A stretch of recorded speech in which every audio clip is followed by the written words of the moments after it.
చంద్రబాబు నాయుడు గారు రాష్ట్రాన్ని విడదీసే క్రమంలో తన ముందుండి పాత్ర పోషించడం జరిగింది.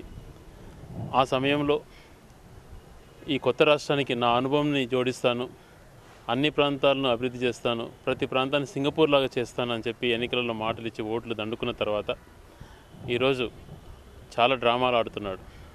రాజధాని విషయంలో స్పష్టంగా తన నిర్ణయం తీసుకొని ఎక్కడ పెట్టాలని చెప్పి ఆల్రెడీ కేంద్ర ప్రభుత్వానికి కూడా విన్నవించి ఇప్పుడు నిపుణుల కమిటీ అని చెప్పి తనకు సంబంధించినటువంటి పారిశ్రామికవేత్తలందరినీ వేసుకొని ఆ నిపుణుల కమిటీ ద్వారా మళ్ళీ చెప్పించే మార్గం చేస్తున్నాడు.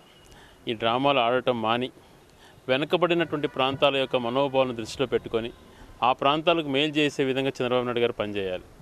గతంలో తెలంగాణ రాష్ట్రాన్ని మొత్తం ఉమ్మడి ఆంధ్రప్రదేశ్ చేసే సమయంలో పెద్ద మనుషుల ఒప్పందం అనేది కుదుర్చుకొని ఆ పెద్ద మనుషుల ఒప్పందం సరిగా నిర్వహించకపోవటం వల్ల ఈరోజు మళ్ళీ ఉద్యమాలు ఏర్పడి తెలంగాణ రాష్ట్రాన్ని మనం పోగొట్టుకోవడం జరిగింది.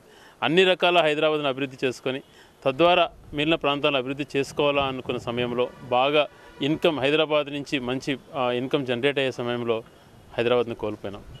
ఈరోజు మళ్ళీ ఈ పెద్ద మనుషుల ఒప్పందం కంటే కూడా ముందు కోస్తా ప్రాంతానికి సంబంధించినటువంటి నాయకులు రాయలసీమలో కలిసేటువంటి సమయంలో శ్రీబాగ్ ఒడంబడిక అని చెప్పి అక్కడ కొన్ని తీర్మానాలు చేసుకోవడం జరిగింది.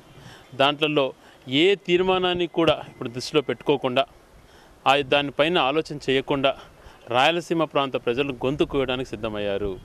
ఇది చాలా దారుణమైనటువంటి విషయము. సీమ ప్రజలు ఎంతో వెనుకబడి ఉన్నారు.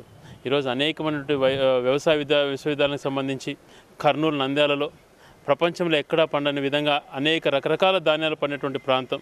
అక్కడ ఎందుకు వ్యవసాయ విశ్వవిద్యాలయం మీరు ప్రతిపాదించలేదు? ఆరోగ్యం లేక కనీసం ఈ ప్రాంతాలలో ఎంతోమంది వెనుకబాటుతనంతో ఎంతోమంది మరణించేటువంటి ప్రాంతాలు రాయలసీమ ప్రాంతంలో ఉన్నాయి. నువ్వు అనంతపురమో కడపో ఎందుకు ఎయిమ్స్ నువ్వు సెలెక్ట్ చేయకూడదు? దానిపైన సమాధానం